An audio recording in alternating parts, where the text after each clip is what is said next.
Hi there. I'm so happy you're here. Your time is precious, and because of that, I want to let you know right away what you'll gain by listening to the very last second of this conversation with Ari Gerzon Kessler.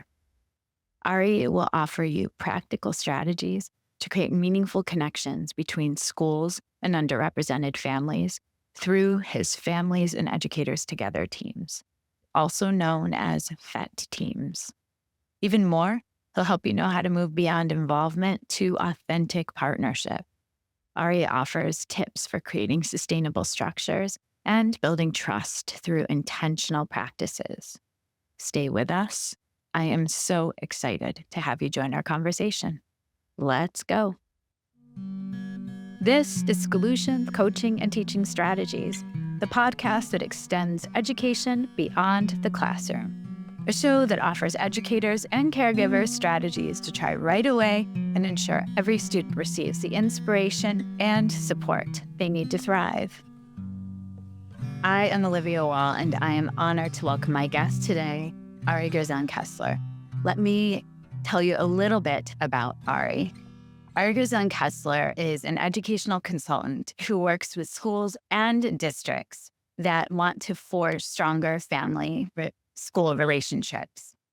Ari is a seasoned facilitator who has served as a teacher and principal and currently leads the Family Partnerships Department for Boulder Valley School District in Boulder, Colorado. Our conversation today will focus on Ari's inspirational book. I have it right here. On the Same Team, Bringing Educators and Underrepresented Families Together. Ari, it is an honor to welcome you as a guest on Solutions. Welcome. It's such a pleasure to join you, Olivia. I'm looking forward to our conversation. Yeah, I can't say enough about your book and your work. I know we share a lot of common core beliefs about the need for families and caregivers to feel served and welcomed into our schools, into our buildings, for children to feel honored. And so I always name an issue up front, and I thought it couldn't be more powerful than to dip into the words in your book. So I wanted to start with your word. For many decades, the dynamic between schools and families has been driven by an involvement approach rather than one based on mutual partnership. And so your book speaks to how we can address that issue. And then a more global perspective as well. Karen Mapp and colleagues, 2022, or 2022. Schools have historically been marginalized institutions, places where parents can be haunted by their own traumatic experiences that leaves parents out of decision-making or actively pushes parents away, that prioritizes professional expertise and does not reflect the diversity of the communities that they serve. So those are some major issues historically with our schools. And then you are a solution. Your work is a solution. Your book is a solution. I also want to highlight Susan Auerbach's quote, one of the leading experts on authentic partnerships. Susan defines authentic partnerships as respectful alliances among educators, families, and community groups that value relationship building, dialogue across difference, and sharing power in pursuit of a common purpose in socially just democratic schools. Here's what I'm so excited to jump into conversation with you about. It's Families and Education Together teams, Ari. It's amazing work. And you not only describe what the FET teams are, and we're going to go in depth with that in this conversation. This book is a step-by-step action plan for schools and districts that want to hit the ground running. So I am honored to hold space for this conversation to highlight you and your work. Let's jump in. And I'd love to begin by having you describe and explain, there's a big difference between family involvement and authentic partnerships. So can you discern between those two for listeners? Yeah, absolutely. And I would say most of our schools are still caught more in that involvement approach, which is often defined by more of a one-way approach versus cultivating that real two-way relationship, as well as cultivating more two-way communication, which I think is a critical next step for most of our nation's schools. Another piece of Olivia that comes to mind is really this shift from transactional to relational, and that really being at the heart of more authentic partnerships, and not just saying we value relationships or we care about a strong school community, but having systems that are woven into the practices of everyone on the staff so that there's more intentionality about relationships. And it's not so much we emailed you this, or we told you about this back to school night, that it's more of a reciprocal relationship. It's also about school creating events versus the school unilaterally designing them. I mean, as I've talked about with a number of folks this past week, even, I have so many regrets when I look back on being a principal in terms of ways I could have been much more effective in building a stronger bridge between our staff and our families. And one example, that comes to mind is for any of the evenings that we designed for families, we never had a single parent sitting around the table helping us shape that, which just seems so illogical. Yet my guess is most schools are still doing that, as well as not taking the time to refine their events for families.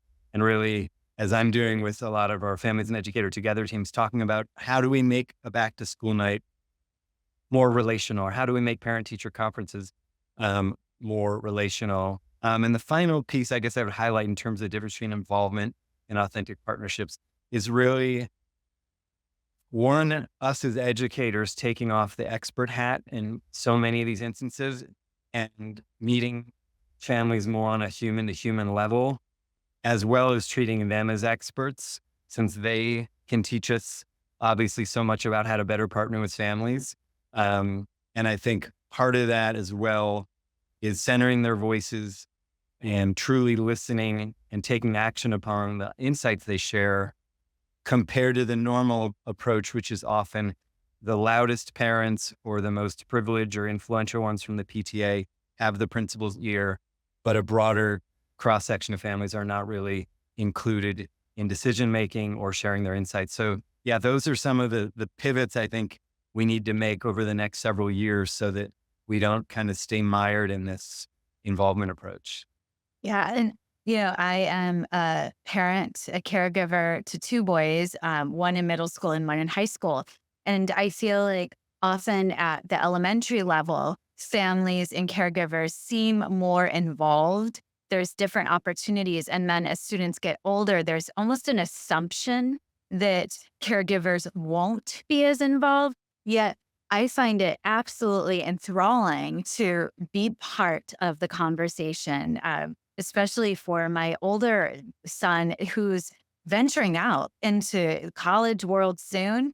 And there's so many opportunities to have dialogue around, making choices. And the families are really struggling with knowing all of the facets of that process, of the application process. So I think there's amazing opportunity. I also would love to hear from you, name some of the benefits of authentic partnerships.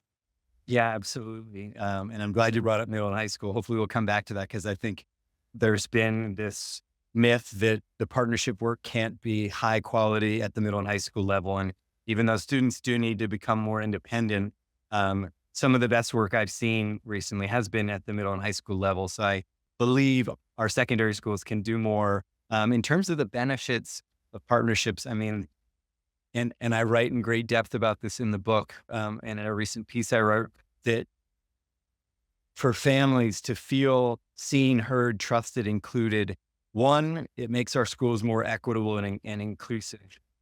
Families are able to be knowledgeable about opportunities that then their student can pursue. Um, and part of the motivation for the FET teams was sitting with some 8th grade moms, having a conversation in Spanish and them sharing, wow, this program sounds amazing. This AVID program sounds great. Why didn't anyone tell me about it in 5th or 6th grade? So this sense of like having to level the playing field by sharing with families much more about how our schools function, so that they can feel more knowledgeable and more connected and more empowered to reach out. And the power of the communication that's fostered when families, especially underrepresented families, have more relational trust with the educators at their child's school. And in some cases, in some of our local schools, there's no communication because our schools haven't even provided, say, a one pager that our teams have begun creating of who are the staff members, what are their phone numbers, what are their email addresses, who's bilingual, who's not, to make it easier for families to reach out. So there's such a host of benefits for families to feel more connected to teachers and more aligned with what's happening. And then of course there's a host of student outcomes. I mean, I was sharing at a summit yesterday, 12 major benefits for students. I mean, and often family partnerships is relegated to a like back burner. It'd be nice to do this better. Yet the research out of Chicago that I mentioned in the book from Tony Brick is it's one of the 5 key levers to move from a good to great school or district. And the dozen pieces I often share is everything from reduced absenteeism to higher graduation rates to more better engagement in the classroom, stronger school community. And then in terms of educators, and I think this is a piece that's worth kind of quickly highlighting, is we stay in the profession longer, we stay within that school community longer when we have developed stronger ties with families. I think a assumption we often mistakenly make is that this partnering with families should be easy for educators. And in fact, the surveys show that it's the area that teachers feel least confident. And part of that, I think, is because we've received so little training as we become teachers and how to do it well in terms of collaborating with families. So I think that, in terms of listeners who are wanting to deepen partnerships with families, to give yourselves permission to be messy and to not have figured it all out, because it really is an area where we're not very seasoned. And what I love is practices that give us a chance, not just in trainings, but actually on the ground in home visits or making a call to families where we learn how to be better through doing the work, essentially. I also think I wonder a lot from families' perspectives of that just walking into a school facility and how welcoming or unwelcoming it feels. Buildings are clamping down with security, and so it makes it sometimes harder to get that entry point. But once families are in and caregivers have opportunity to become part of it, of the work in their children's experience, they're not only experts in their field, they are experts on their children. They know better than anyone else in the world what makes their family tick, what makes their child tick. They know their strengths and what they love. How could we possibly miss that opportunity to hear, especially from caregivers at the beginning of the year, but to have their voices involved all year long? So I am honored to have you explain what in the world a FET team is. Yeah, absolutely. No, I'm excited to jump into that. And you're just reminding me briefly that it's so true. As Ann Henderson, one of the co-authors of Beyond the Bake Sale and kind of a pioneer in the field, says is we can't know our students without knowing the families they come from. So to me, whether it's parent-teacher conferences or any other structure, how do we treat them like the experts they are? How do we transform an experience like conferences so that a family really feels seen and valued and respected as the expert, like you said, on their kids? So to me, those are some of the relatively easy tweaks we can make, but it involves conversations with staff, trainings to make that pivot from the traditional approach to conferences. So in terms of families and educator together teams or FET teams, our district, very similar to most districts around the country, I think, for decades had been guessing what underrepresented families needed. And early on, I came across this quote, this comment from families of nothing about us without us. And I realized how many decisions were being made in the absence of underrepresented families. And I feel like every school in any community across this country needs a FET team, because as I've discovered, regardless of the demographics, there are families who have a ton of wisdom to share. and that often, as you said, they're on the margins either because their own experiences as a student themselves or with their own children. And so the FET teams at the heart are about building a two-way strong relationships between educators and underrepresented families, and both creating a space for them to learn about the school, to access opportunities and just feel more connected and knowledgeable about how the school works. But the biggest part of it is a space for us to learn from families how we can communicate, collaborate, build more trust. And so it's one night a month at each of the current 24 schools. And it's in the 7th year where initially in the pilot schools, I saw after a few years how meaningful it was to create this space for everyone involved, which, in terms of who's there, it's at least 5 educators from the school, at least 5 underrepresented family members, and then the school leader. And often at some schools, it grows to be dozens of parents and, a dozen staff members. But regardless of the turnout, we put a ton of thought. I'd say many things in the hurried nature of public schools are last minute. And part of what I learned early on is if we're really intentional and we spend a good solid hour planning that next month's meeting, it's highly engaging for everyone who's there and everyone leaves uplifted. So I, Olivia, in year 5, basically launched 4 new teams and saw that they were thriving and in some ways stronger than many of the existing teams. And I began to realize I need to capture this in writing. We finally found a secret sauce of what the 90-minute gathering should look like. And I made my job about 90% instead of 25%, growing and supporting the leaders that guide these teams, because probably in this field, the biggest thing I've noticed and why FET feels like the solution is that there isn't an ongoing vehicle for family partnership work to be gaining momentum in a school, have multiple champions leading the way, and maintain some momentum versus the typical, like, we'll try this initiative, we'll maybe drop it, or we'll not talk about it for 3 or 4 months. So it's just been inspiring enough for me to, after getting home 8 o'clock at night from one of these meetings, to be writing stories down so that one day, I could write a book about it, which happened, these last two plus years. Well, bravo for sustainability. Let's just pause there because, I mean, in year 7, and that idea of not just sustainability, but building capacity. Because for anyone to commit to something that's a change, to something that's hard work, you want to believe and hope that it's going to be sustainable long after you walk away.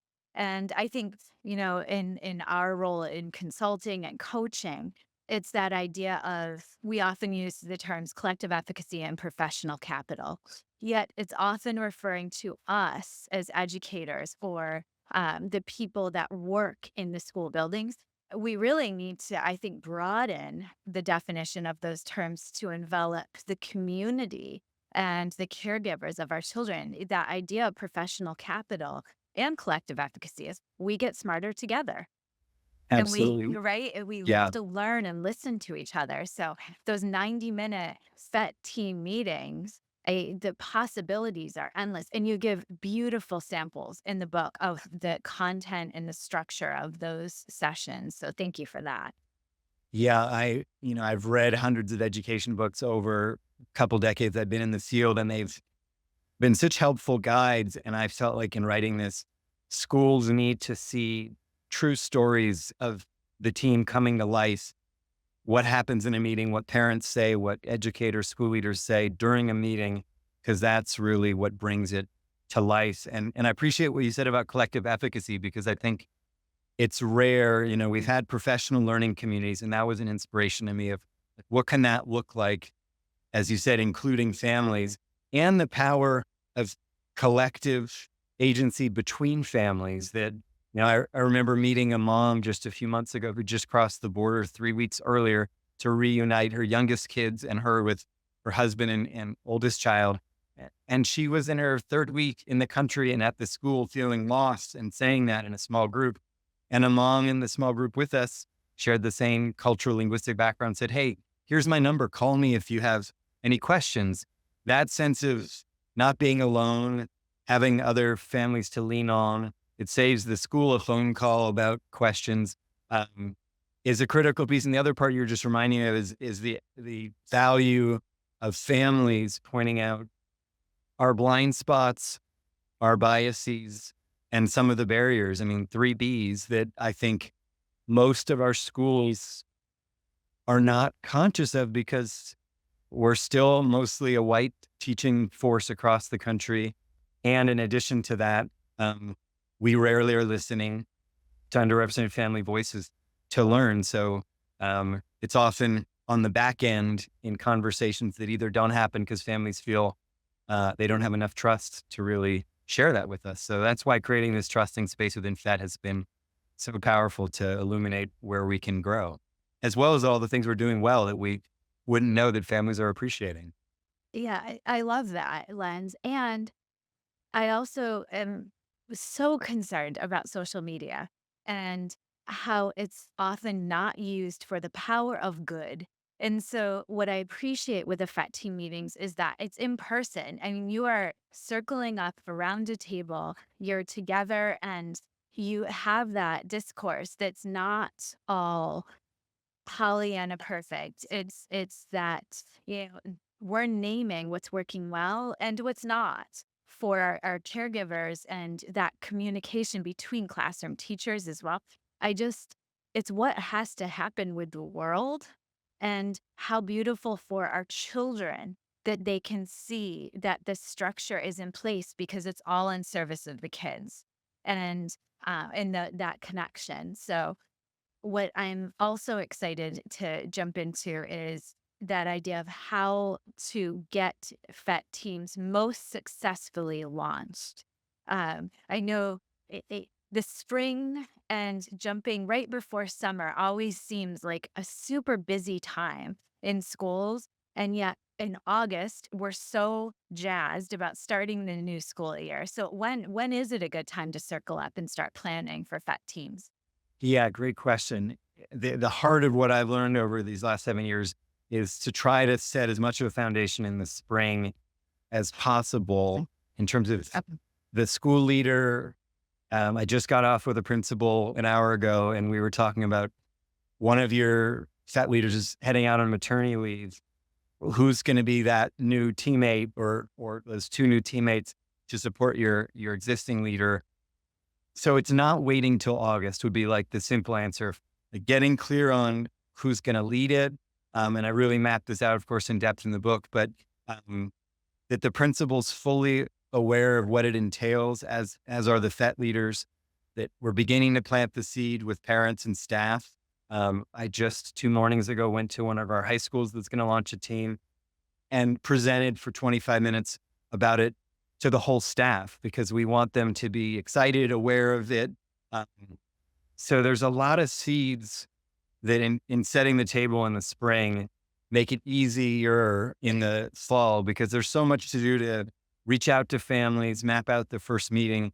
And as you know well, all of us are kind of overwhelmed and stressed in those first couple weeks of the school year. Yes. So I've become very intentional around using this window of kind of mid-April to early May to do a lot of this work and be very organized around where a school's at, because I know that if I try to have these conversations in the last 2 weeks of the school year, the first 2 weeks, they often um, are not very productive. So really being intentional, and I kind of onboard each FET leader around this time of the year so that they can feel informed and excited and prepared enough to dive in.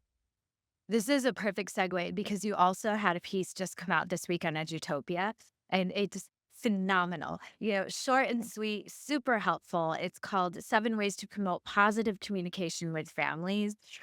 Teachers and administrators can use positive messages to strengthen the link between families and the school. I will make sure to tuck a link to this piece into the show notes.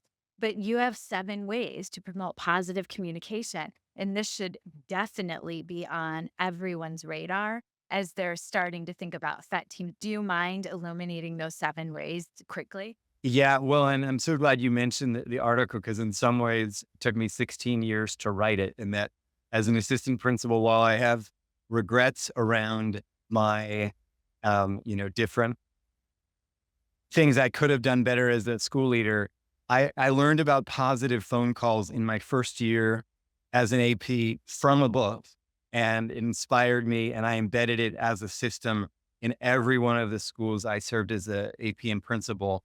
Mm.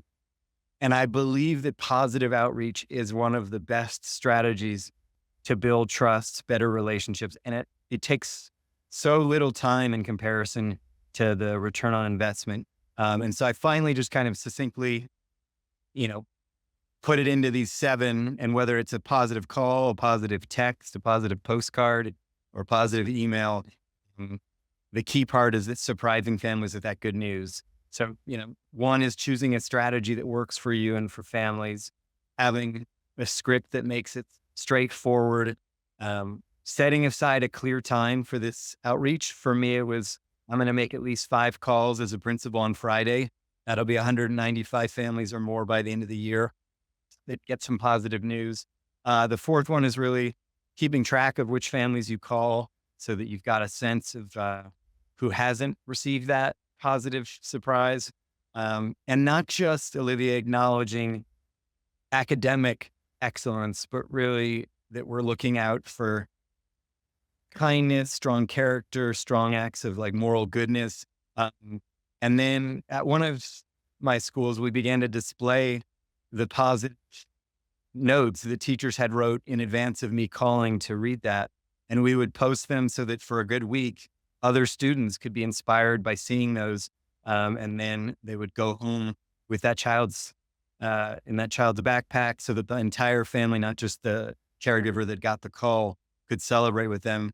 And then finally, the last step, I highlight in the piece, is to not allow language to be a barrier, because if we're going to be equitable and really honor all students, we have to use tools like Talking Points or other apps where we're making sure it's not just the families that we have ease calling because we share the same native language. So those are the kind of 7 pieces. The biggest piece, I would say, which I've written another piece around, is like that we give time for educators to ideally do this within their workday, that it's not something we try to throw onto their evenings or weekends. Yes, we are building a culture of tending to each other's needs. It's different than false positivity. I want to just say that because this is authentic. Everything in your work is, the authenticity is brimming of recognizing we all need a seat at the table. The other piece I adore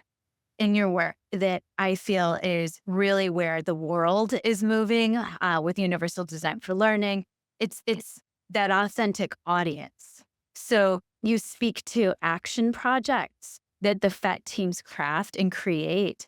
And you so beautifully in your book articulate those projects, once they're followed through with, they really need to spark true, meaningful change and leave a footprint. So how do you ensure that the action projects do inspire that change?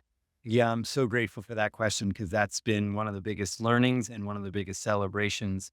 Because the first 4 years we had FET teams, they built trust. It was an uplifting space. People loved going to the gatherings. But what I noticed was that when we reached April or May, and I asked the candid question to the FET leaders at a given school, how are all your colleagues partnering differently and better with families as a result of our meetings? They couldn't consistently say, oh, we put this new system in place, or this has had ripples across the staff. And that really inspired me in the 5th year, around January, to say, are you asking the kinds of questions at our gatherings to get clear on what are 1 or 2 clear systemic changes that would be really meaningful to families? And to give a couple quick examples, at one school, it was families saying they had no way of communicating across a language barrier with the staff. So there'd been non-existent relationships between Spanish-speaking families in this case and the staff. We did a 15-minute training on Talking Points. 2,800 text messages went out from the staff that next year. 3,500 came back in. And it's It's like to reference my Andrew quote, it's like, well, know better, do better. The part in the middle is like, when we know better, can we carve out the time to intentionally do better, not just say, oh yeah, that'd be nice to do, but we're too busy. Another school, a middle school, been thinking about this mom a lot this week and this school that she said to us in April 2 years ago, I'm so upset that my son is failing and I didn't know about it in January, February, or March. So the team listened and said, we've got to shift and increase communication to all families. So the principal, based on what was shared in FET, carved out every 6 weeks the next school year, time for staff to text at least 5 families where their kid was on the cusp of potentially failing. And that's been a game changer. And that then sparks the family to reach back out. So there's been, a variety of projects. One of our high schools and elementary schools now has started what we're calling an ambassadors program, as we welcome in newcomer families who've just arrived from another country and need and deserve so much support and kind of a warm welcome. Some of our parent leaders on the FET teams are becoming their kind of peer connection to support with that. So some of these pieces don't take a lot of time and effort. It's really just like the intentionality and defining the structure. So yeah, there's been a lot of projects that have emerged that, when I contrast with our schools that don't have teams, it's more of that sustaining and maintaining the traditional involvement and not innovating. And that's, to me, what I love about this work, is that family partnerships is a realm where we can innovate and move towards best practice. But as I was saying earlier, like, it's often left to the wayside in many of our schools. So my hope is this conversation we're having, inspires a number of folks to say, how can we do this work better? And I think having some sort of team structure like that is pivotal to have that ongoing vehicle, because without it, we get so busy in a school that it's just not going to happen. It's like, Yeah, and I also so respect that you're saying it over and over again. It's making sure that the educators that are committing to this work do have time within the school day to tackle this, because once you get home, it just, life takes over. That beginning of the year is a lovely opportunity to ask caregivers as they're coming in. And if they don't come for whatever reason, keep reaching out. yes. Don't give up, right? Well, I think what you just named is probably the single best practice for any educator in that first month of the year and that'd be, if I can wave a magic wand, it would be that every educator asks, what's your preferred way of us communicating this year? Because it would propel so much more communication, and an actual, relationship. Yes. And so I love the term evidence of learning. And I think of it often in our classrooms, when we're making choices of where we go next with instruction, with students, we're looking and pouring through their writing, we're looking at the outcomes, what is the evidence of learning with outcomes? And I'd love to hear from you. You shared at a conference this week, you spoke to 12 outcomes, but what are some outcomes you have seen that are just lovely and incredible to inspire us to get FET teams going? Yeah. I mean, few that come to mind. One is thinking about a parent who shared her passion for art that she'd had since growing up as a child in Mexico. And that led to her leading an after school club for students at that bilingual school and her becoming the FET leader. I'm also thinking about some of the educators who now are passionately kind of leading the charge, whether it's in implementing talking points or other systems that really build a more meaningful community. So it might be revamping back to school night. It's infusing, relationship building into every school event. I also, I'm seeing in some of our high schools this dynamic piece unfolding where the whole staff is learning how they can better engage students during the school day based on what families share.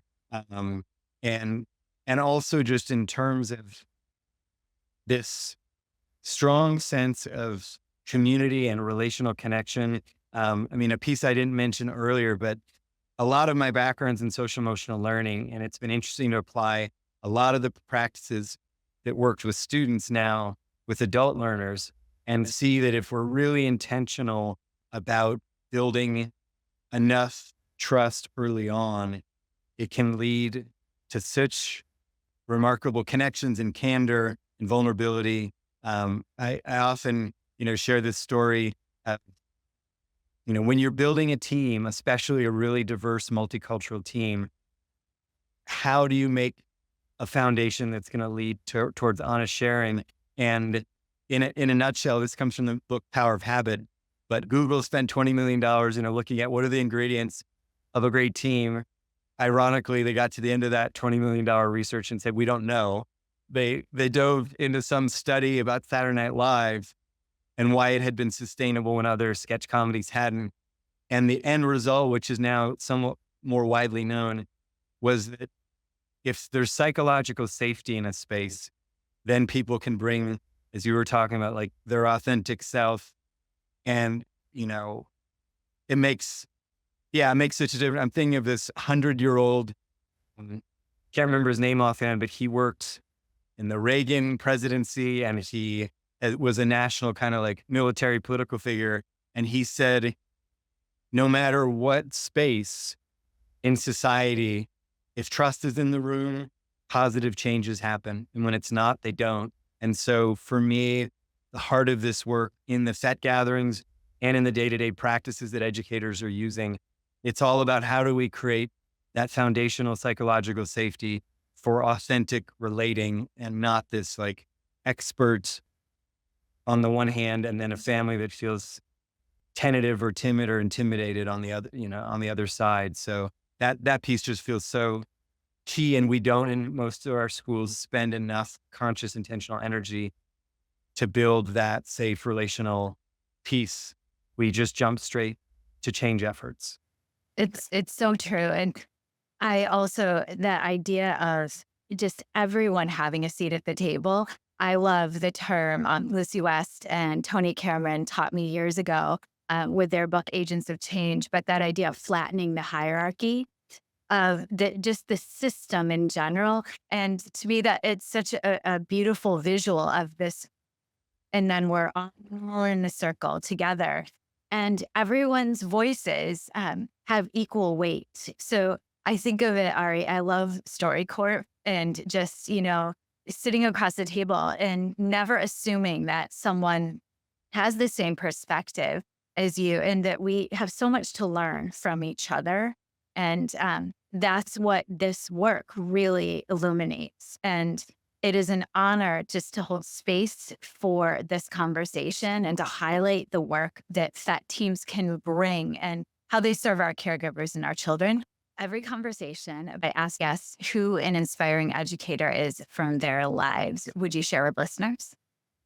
Yeah. I mean, the one that comes to mind was my sixth grade teacher, Lori Russo. I still remember her name. And I had just left 6 years in public elementary for a brief foray in private school. And my mom happened to teach at this private K-12. And so I got a scholarship and transitioned into a classroom that essentially had 26 kids and 24 of them had been together since kindergarten.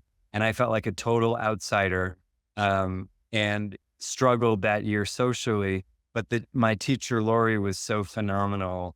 And we built such a strong bond. And she really taught me, and this later served me tremendously as a teacher and principal, what happens when a student feels really seen and valued and a teacher gets to know you to the point of like, for me, I felt unique and I felt, like well cared for. And so our relationship motivated me to work hard in a way I never had as a student.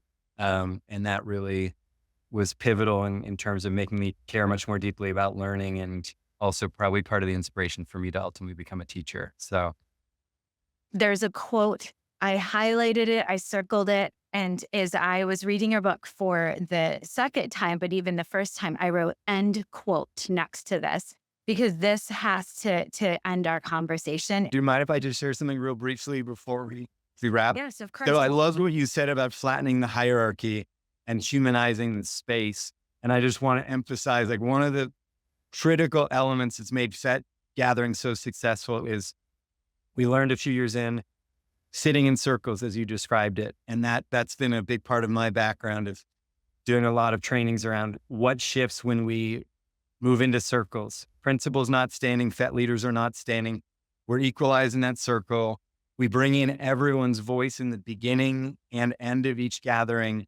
And those two components just make, and first names. That's the third piece I want. The principal, everyone, we refer to each other by first name so that everyone really feels that sense of we flatten the hierarchy. So I just appreciate you mentioned that. I wanted to mention those three quick pieces because they're vital to how we do FET in a way that transforms the space for it.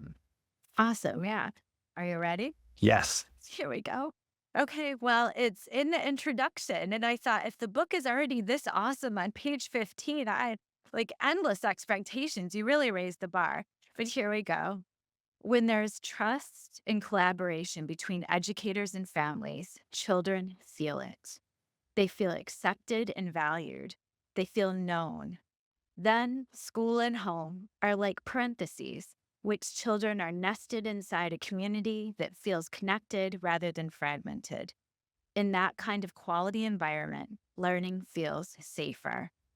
With great intentionality and determination, educators and families need to challenge current paradigms of family engagement and co-create this shift toward authentic partnerships. By doing so, schools will be more effectively able to address the array of challenges and better meet their potential. I could go on. Ari, this is it, man. We need to get this going. You are an expert in the field. I will say expert because you, as a facilitator, I mean, you can jump in and get this cooking for districts. They can get your books. But I can't wait to continue sharing this with districts and schools I am supporting. Thank you so much for the important work that you're dedicated to. It's such a pleasure. And thanks for this opportunity to connect with you and to share more about this work in hopes that more school communities will take this next step of more intentionally fostering stronger partnerships. Yes, here's to hoping. Take care. Thanks. Schoolution Coaching and Teaching Strategies is created, produced, and edited by me, Olivia Wall. Thank you to my older son, Benjamin, who created the music playing in the background. You can follow and listen to Schoolutions wherever you get your podcasts, or subscribe to never miss an episode and watch on YouTube. Thank you to my guest, Ari Gerzon-Kessler, for sharing how we can create meaningful connections between schools and underrepresented families through his model of FET teams. Now, I'd love to hear from you. Send me an email at schoolutionspodcast@gmail.com.